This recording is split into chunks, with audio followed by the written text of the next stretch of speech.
We remain steadfast in our commitment in delivering local news that matters. Stories that inspire. Enriching the lives of Filipinos in the Philippines and across the globe. This is your GMA Regional TV. Buong puso para sa Pilipino. Narito na ang mga pinakamalalaking balita ngayong Martes. Ilang jeepney operator sa Lipa City humabol sa huling araw ng PUV consolidation ngayong araw, April 30. LTFRB-4A, mahigpit na babantayan ng mga unconsolidated traditional jeepney na bibiyahe bukas. Babaeng nakatayo sa gilid ng kalsada, patay matapos mabangga ng closed van sa Santo Tomas City, Batangas. Umano'y maruming tubig na lumalabas mula sa gripo ng ilang residente ng barangay Sabang sa Lipa City. Inirereklamo, mahina hanggang sa kawalan ng supply ng tubig mula sa Metro Lipa Water District, daing din ng mga residente. Matinding init ng panahon dahilan din ng pagdurugo ng ilong ayon sa Health Authority. Mga dapat gawin kapag nakararanas ng pagdurugo ng ilong, alamin. At footbridge sa Batangas City, agaw pansin dahil sa disenyong malabahay na bato. Kakaibang bihis nito kinagiliwan ng netizens.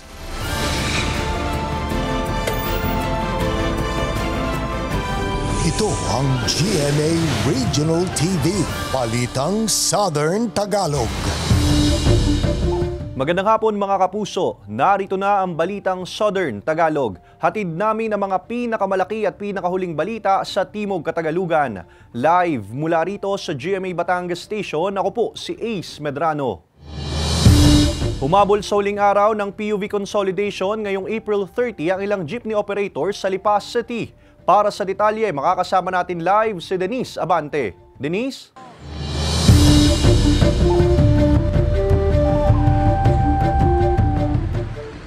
Ace, maghihintay daw hanggang gabi ang mga empleyado ng LTFRB-4A sa mga nais pang humabol na magpapakonsolidate ngayong huling araw ng jeepney consolidation.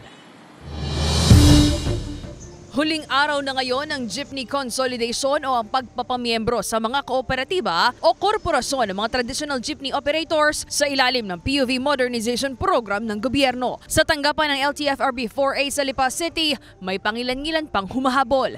Isa na rito ang liaison officer na si Annalyn. 8 units ang kanyang inihahabol upang mapabilang sa kanilang kooperatiba. Bagamat nakakapagod daw ang pagpapabalik-balik mula Dasmariñas, Cavite, tulong na rin daw ito para sa kanilang mga miyembro. Kumbaga ang aming member gusto na mag-comply doon sa modernization program ng ating government. So para makatuloy-tuloy pa rin sila ng kanilang hanap buhay, para hindi na sila mawala sa kalsada kasi umaasa sa kanila yung kanilang pamilya, di ba po? So, kailangan nila mag-comply para sa ating gobyerno. Sa huling tala ng LTFRB-4A, 85 to 95% na ang consolidated traditional jeepney sa Calabarzon. Tingin ng ahensya, indikasyon daw ito na nais ng mga tsuper ng pagbabago. Ngunit kahit malaki na ang porsyento na nagpa-consolidate sa Calabarzon, mahigpit pa ring babantayan ng LTFRB-4A ang mga babiyaheng traditional jeep na hindi consolidated. So we will be giving them show cause order to explain to us what are the reasons, ano mga kadahilanan at they failed to consolidate. Up to 15 days yan, i-hearing yan, and then after 15 days, doon na namin ibibigay ang karampatang desisyon kung kinakailangan bang i-revoke yung mga individual franchises nila or hindi. Hindi pa naman namin sila maiko-consider na kolorum kasi nga undergoing pa naman yung proseso. Bagamat may ilang humahabol sa jeepney consolidation, taliwas naman ang sadya ni Isagani sa tanggapan ng LTFRB. Nag-withdraw na kasi siya ng membership sa kooperatiba dahil napag-isipan daw niyang ayaw niya talaga ng programang may kinalaman sa jeepney consolidation. Ayaw po namin sumapi sa co-op at sari-sari na pong programang ibinibigay ng kooperatiba. Wala naman pong kahinatnan na yung kooperatiba sa amin. Katunayan po niyan, hindi naman po kumikita sa amin ng co-op. Yung amin naman kung kikitain, kulang pa sa pang-araw-araw namin gastusin. Wala na po kami pakialam nga sa mga modern na yon. Sa kanila nakapangalan, hindi pa namin magagamit sa araw-araw. Anumang oras, pwede namin ibiyahe, pwede kaming gumarahe. Bukas ang tanggapan ng LTFRB-4A ngayong araw hanggang sa may humahabol pang magpapakonsolidate. Ang aming opisina ay bukas, maghapon. Siguro kahit na lampas na alas 5 hanggat may dumarating pa, ay kami ay tatanggap ng kanilang mga application.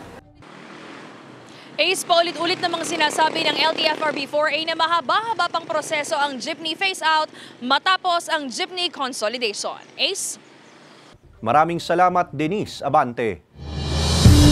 Patuloy na inaalam ng BFP ang sanhi ng sunog sa isang barangay sa Batangas City.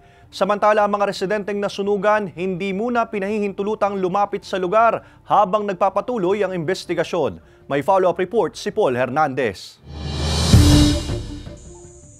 Nakakordon ang mga bahay na nasunog kahapon sa Barangay Sirang Lupa sa Batangas City. Off-limits ito sa sinuman, maliban sa mga otoridad na nagsasagawa ng investigasyon. Hanggang masid na lang muna si Tatay Adolfo sa lugar, kabilang ang bahay niya sa 4 na bahay na nasunog. Ang mga gamit niyang nailabas kahapon, hindi na rin mapakikinabangan. Nandun yung rep ko sunog, washing machine sunog, huwag pagagalaw para makita daw ng mga investigador kung ano. May food packs na rin silang natanggap mula sa City Social and Welfare Development Office o CSWDO at pansamantala siyang tumutuloy sa mga kaanak. Ipinagpapasalamat niyang ligtas siya at ang asawa na nais rin niyang iparating sa mga kaanak sa ibang lugar. Wag sila mag-alala, kami ligtas na mag-anak din eh. Yun lang mahalaga, malaman nila kasi baka mag-alala sila ng gusto. Di bali masunugan lang mga kasangkapan, okay lang, mabibili yan. Mahalaga, ligtas kami mag-anak. Wala pang tugon ng BFP Batangas City tungkol sa investigasyon, pero nauna na nilang sinabi na tinututukan nilang insidente para malaman ang tunay na sanhi ng sunog. Paalala rin nila ang iba yung pag-iingat lalo't patuloy pang nararanasan ang mainit na panahon na isa rin sa mga rason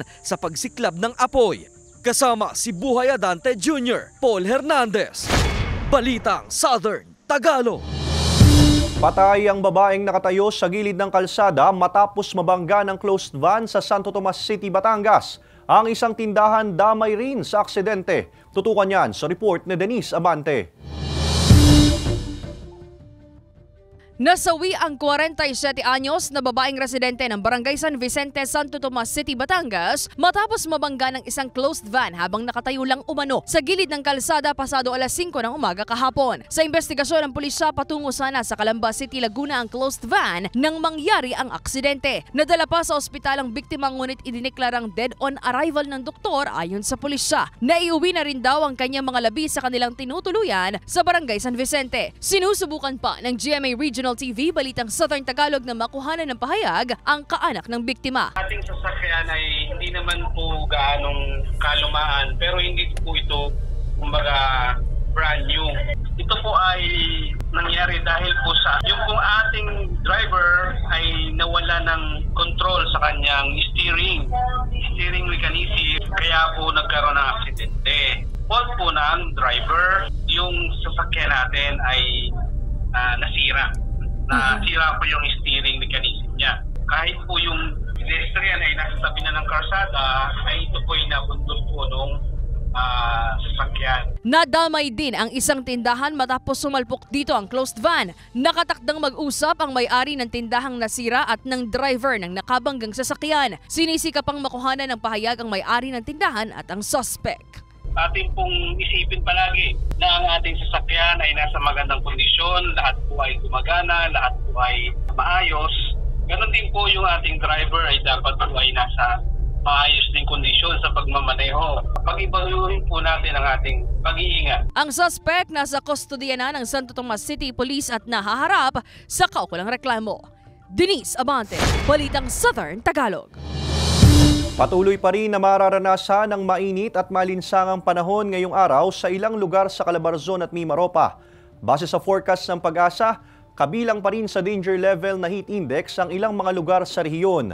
Pinakamataas sa Coron at Aborlan sa Palawan na nasa 45 degrees Celsius na heat index. Nasa 44 degrees Celsius naman sa San Jose Occidental, Mindoro, habang nasa 43 degrees Celsius sa Puerto Princesa City sa Palawan. Nasa 42 degrees Celsius naman sa Sangli Point sa Cavite at Tanawan City, Batangas. Posible pa raw itong tumaas sa mga susunod na araw. Mahigpit na ipinapaalala ng otoridad ang pag-inom ng maraming tubig upang maiwasan ang dehydration. Iwasan ang pagbababad sa matinding init o sikat ng araw na posibleng magdulot ng heat stroke, heat cramps at heat exhaustion. Payo pa ng otoridad na uminom ng maraming tubig, pati na ang pagsusuot ng mga preskong damit. Mga kapuso, dahilan din ng pagdurugo ng ilong ang matinding init ng panahon ayon sa Health Authority. Ang ilang kaso nito naranasan ng ilang estudyante sa Batangas City ayon sa DepEd. Alamin yan sa report ni Paul Hernandez. Ngayong patindi ng patindi ang damang init, kakabaka raw ang magulang na si Kate para sa kanyang anak na si Christoph. Baka raw kasi dumugo ang ilong o balinguy-nguyin dala ng maalinsangang panahon. Tapos matumba siya, mahilo, inuubo mga bata. Karamihan ay inuubo po kasi dito. So wala namang ibang pupunta kundi sa mga puno. Habang naka-distance learning ang mga paaralan, sa labas ng bahay nag-aaral ang anak. Ang lumalabas din naman sa electric fan, mainit din naman yung hangin kahit anong gawin mo. Kaya mas maigi na dyan sila sa labas. May mga kaso na nga raw ng epistaxis o balingoy-ngoy sa mga estudyante sa Batangas City ayon sa DepEd. Walang eksaktong bilang ang DepEd, pero hindi raw nila ito ipinagsasawalang bahala. Kaya mainam na rin daw na naka-distance learning ang mga estudyante. May mga ilan-ilan daw, hindi naman majority. Manageable, kaya tumawag dito ang school head na yun magiging desisyon. Ayon sa medical officer ng DepEd Batangas City, nagno-nosebleed ang isang tao kung manipis ang lining sa ilong. Namamana rin daw ang balingoy-ngoy o pagno-nosebleed at kahit anong edad, pwedeng makaranas nito. Maninipis po siya, so prone talaga siya na pumutok or yung magkaroon ng, yun nga po, pag pumutok siya with extreme temperature or with manipulation, pwede siyang present as nose bleeding or epistaxis. Kapag nakakaranas ng pagdurugo ng ilong, importanteng ikalma ang sarili. Huwag daw itingala ang ulo ng isang nagno-nosebleed. Huwag isinga ang dugo na lumalabas sa ilong. Softly ipinch yung yung nose, lean forward, no, para hindi nga malunok yung dugo. Usually 10 to 15 minutes mo muna siyang i-pinch and hopefully ay maampat naman. Dagdag pa riyan, makatutulong daw kung gagamit ng ice pack o cold compress. Dalhin sa mas presko o mas malamig na lugar ang isang individual na nagno-nosebleed para sa first aid treatment. Kasama si Buhay Adante Jr., Paul Hernandez, Balitang Southern Tagalog. Mga kapuso, tara na't makisaya sa pagbubukas ng Kalakatsara Festival 2024 sa Calacaas City, Batangas. Sa darating na May 2, ganap na alas 8 ng umaga. Makikisaya sa aktibidad ang ilang kapuso artists na sina Sofia Pablo, Allen Ansay, Jeremiah Tiangco at Hannah Priscillas. Sugod na sa Calacaas City Gymnasium sa darating na Huwebes, alas 8 ng umaga. See you there, mga kapuso!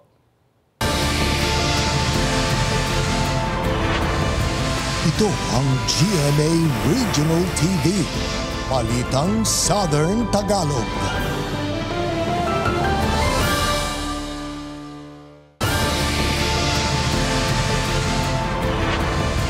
Ito ang GMA Regional TV, Balitang Southern Tagalog.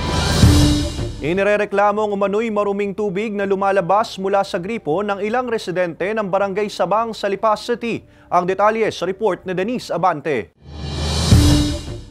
Ano yan? Kulay itim na lalo.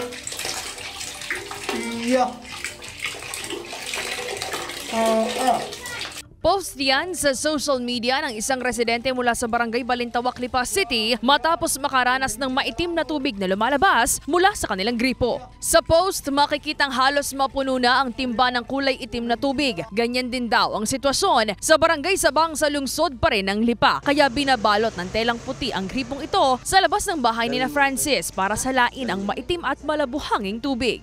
Ginagamit kasi nila ang tubig mula sa gripo para panlaban ng mga damit. Pangamba niya ngayon, ang kalusugan ng mga bata. Saka yung, siyempre hindi lang kami na gumagamit, yung iba pa. Kasi marami rin ako nakikitang reklamo talaga na madumi yung tubig. So hindi namin alam kung anong dahilan, kung ano. sina Francis at ang ilang mga nagrereklamo sa social media, mga konsumidores ng Metro Lipa Water District na umaaray sa maruming tubig. Paliwanag ng pamunuan, posibleng epekto ito ng kanilang flushing o paglilinis ng mga tubo ng tubig. Talagang ang ating source ng tubig is underground, so nasa ilalim yan.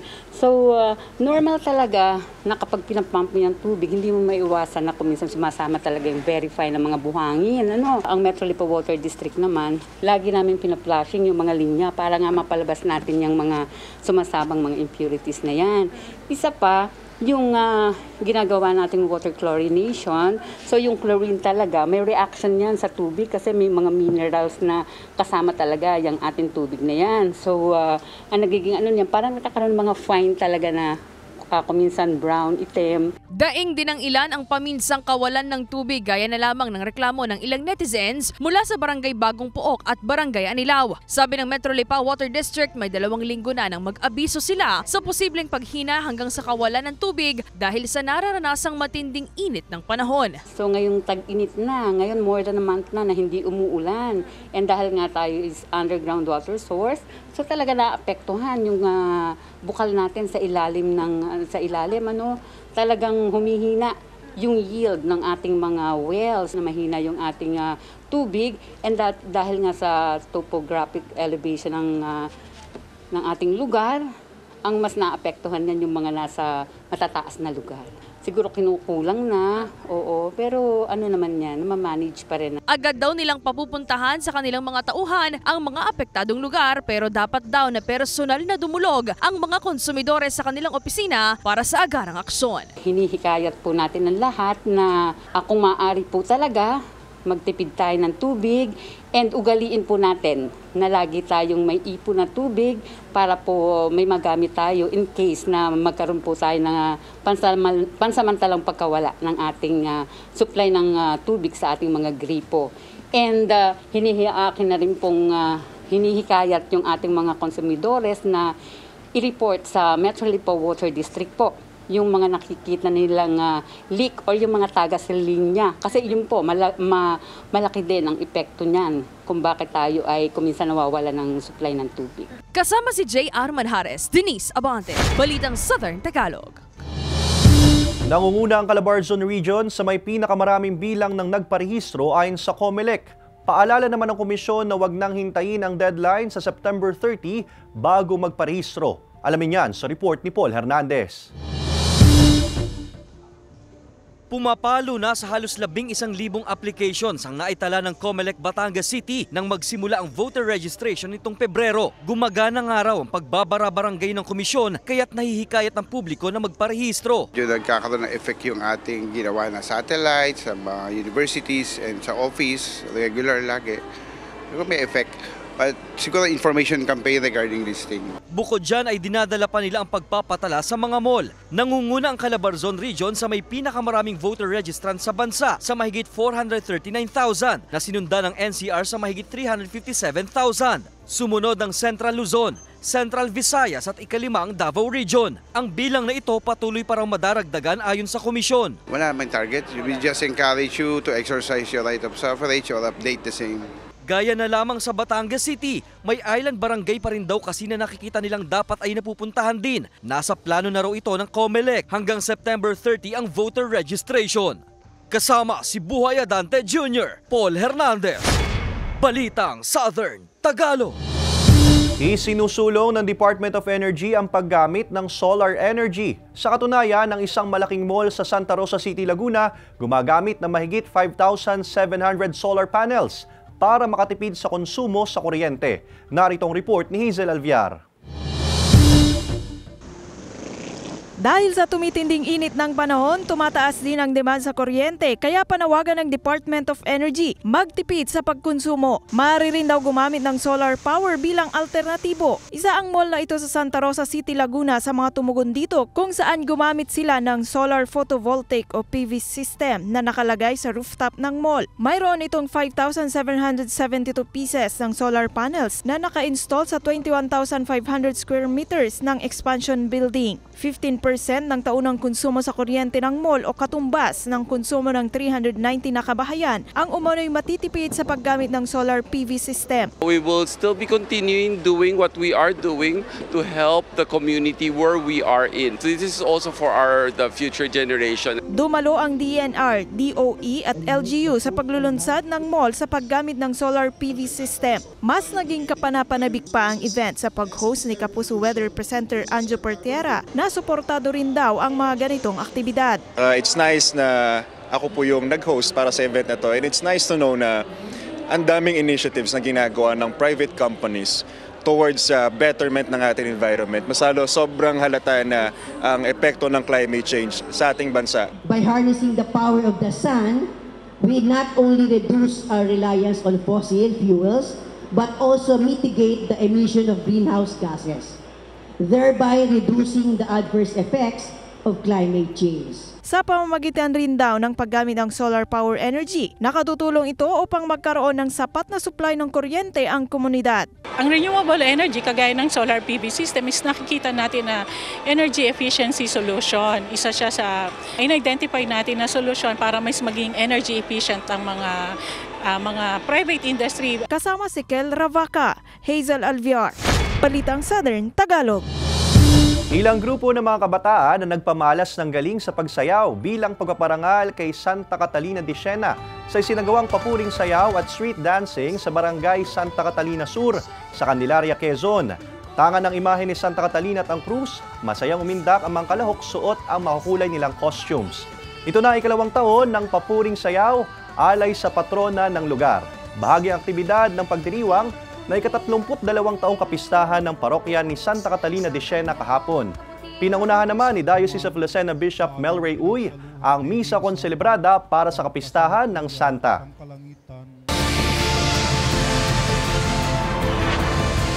Ito ang GMA Regional TV, Balitang Southern Tagalog.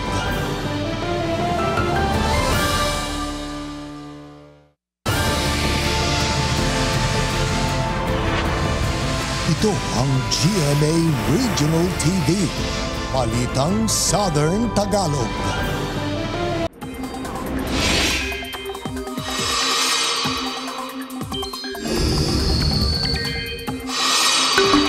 Mga kapuso, halos buong bansa pa rin ang makakaranas ng mainit na panahon pero may ilang lugar pa ring uulanin.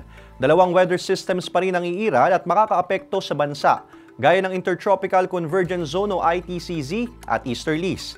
Ang heat index posibleng umabot sa 42 degrees Celsius pataas sa maraming lugar kaya doble ingat. Base sa datos ng Metro Weather, maliit ang posibilidad ng ulan sa Southern Luzon, maliban lang sa ilang bahagi ng Occidental Mindoro. May tsansa rin ng localized thunderstorm sa iba pang bahagi ng bansa sa hapon o gabi. Muling nakapagtala ng isang phreatic eruption ng PHIVOLCS sa Bulkang Taal ngayong araw ayon sa inilabas na datos ng ahensya. Tumagal ito ng 3 minuto. Nakapagtala rin ng 5 volcanic earthquakes, kabilang ng 4 na volcanic tremors sa bulkan na tumagal ng 2 hanggang 3 minuto. Base sa 24 oras sa monitoring ng PHIVOLCS, umabot sa mahigit 2,600 na tonelada ng asupre ang ibinuga ng bulkan na umabot sa 1,200 meters ang taas. Katamtaman ng pagsingaw nito na napadpad sa kanluran. Ayon sa PHIVOLCS, walang kinalaman ang nararanasang mainit na panahon sa naitatalang aktibidad ng bulkan. Wala raw dapat ikabahala ang publiko dahil normal lang ang mga aktibidad sa isang aktibong bulkan tulad ng Taal Volcano. Pero payo ng otoridad sa publiko na manatiling alerto.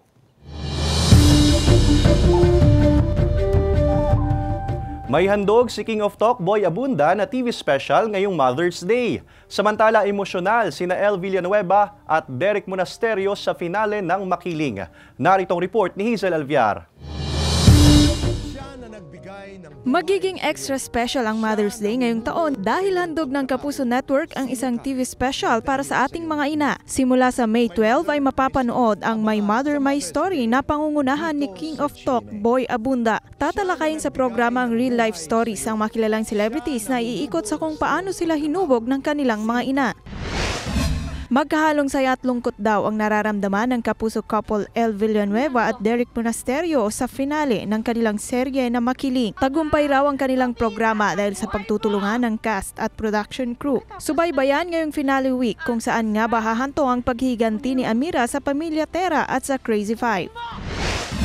Dumalo sina My Guardian Alien stars Marian Rivera, Gabby Concepcion at Rafael Landicho sa ikalawang araw ng Philippine Book Festival 2024 kamakailan para sa book launch ng Si Gren, Ang Kaibigan Kong Alien. Kasunod nito ay nag-donate sila ng ilang mga kopya ng libro sa Book Nook Project ng National Book Development Board. Ang naturang libro ay tungkol sa magandang pagkakaibigan ng isang bata at isang alien. Tampok din ang librong ito sa family series na My Guardian Alien. Hazel Alviar, Balitang Southern Tagalog. Agaw pansin ng isang footbridge sa Batangas City dahil sa disenyong malabahay na bato. Ang kakaibang bihis nito kinagiliwan ng netizens. Silipin yan sa report ni Paul Hernandez. Hitsurang nakaka-time travel ang feels ng mga kapis na bintanang ito at mga life-size na rebulto. Pero hindi ito inilagay sa isang bahay, kundi sa isang footbridge sa Batangas City. Tila tumatawid ka nga raw sa nakaraan.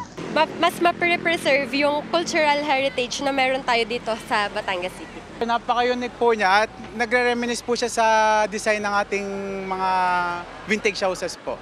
Since nasa modern times naman na tayo, parang hindi tugma na ilagay yung ganito sa isang modern na panahon. Nag-viral pa yan online nang i-post ni Teacher Jojo ang kuha niyang larawan na mistulang eksena raw sa nobelang No Limitang Hire ni Jose Rizal, Kabanata 7, Suyuan sa Azotea. Pero ang version niya sa overpass. Kumbaga na preserve natin yung heritage at hindi nakakalimutan ng makabagong henerasyon na dumaan pala tayo sa ganitong panahon. Bukod pa nga sa disenyo ng kapis na bintana na nakakabit sa magkabilang bahagi nitong footbridge, meron ding balustre sa bahaging ito na ideya at inisyatibo mismo ng Cultural Affairs Committee ng Batangas City LGU.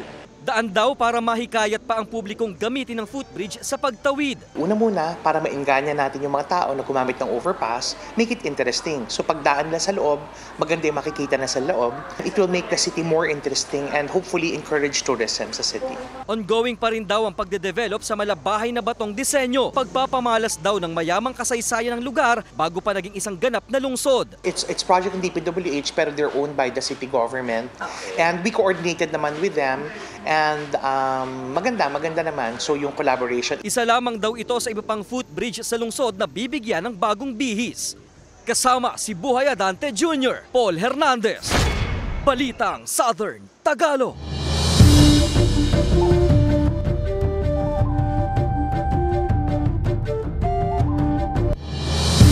Samantala, mapapanood nyo po ang episode na ito at iba pa ang pinakahuling lokal na balita sa official website ng GMA Regional TV, www.gmaregionaltv.com.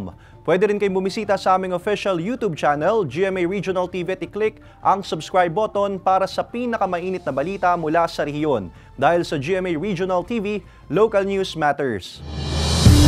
At yan ang mga pinakamalaki at pinakahuling balita sa Timog Katagalugan. Maraming salamat sa pagsama sa amin pati na mga kapuso sa ibang bansa na tumutok sa mga balita sa rehiyon. Kami, ang GMA Regional TV Balitang Southern Tagalog. Buong puwersa para sa mas malaking misyon at mas malawak na paglilingkod sa bayan.